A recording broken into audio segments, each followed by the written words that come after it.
why you've been stuck in the valley for years. The word is still in your Bible, but not in your mind. Because once you see what it actually means, you'll realize you've been doing valleys completely wrong. Yea, though I walk through the valley of the shadow of death. You know every word, you've memorized it, you've quoted it in your darkest moments. But one of those words?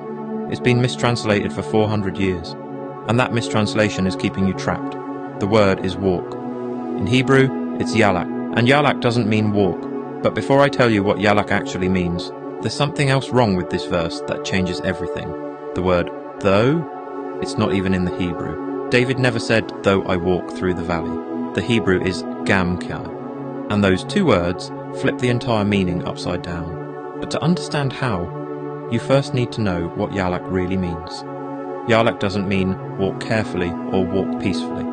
Yalak is a military term. It means to march aggressively, to invade, to advance with violence toward an objective. It's what armies do when they attack. David wasn't walking through valleys, he was invading them. But here's where it gets even more shocking. When you add back gamki. Gamki doesn't mean even though, it means especially when. Not I endure valleys when they come. I am most aggressive when valleys come. Now watch what happens when you put both words together. Especially when I invade the valley of the shadow of death, I fear no evil. But why would David say especially? That's the part that will change everything. Because David discovered something about valleys that most Christians never learn. Valleys aren't obstacles to survive, they're territory to conquer. Think about every time David faced a valley moment. The bear trying to kill his sheep. David didn't run. He yalaked toward it. The lion attacking his flock, David invaded that threat. Goliath standing in the valley of Elah, everyone else walked carefully. David charged. This is why your valley won't end. You've been walking when David said yalak. You've been enduring when he said invade. You've been asking God to deliver you from your valley. When God's waiting for you to march through it violently. Your rod and your staff, they comfort me. You thought those were for leaning on. They're not. The rod is a weapon for striking enemies. The staff is for aggressive forward movement. God doesn't equip those who camp in valleys.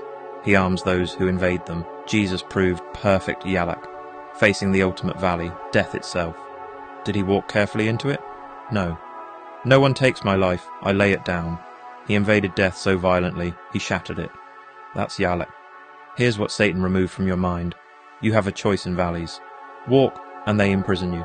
Yalak, and they flee from you. David said, especially when I invade valleys, because he knew something.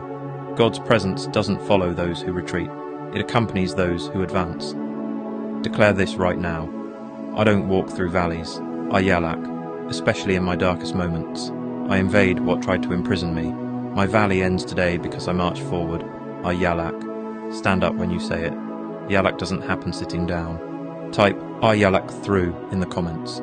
Because valleys only trap those who walk. They break under those who invade.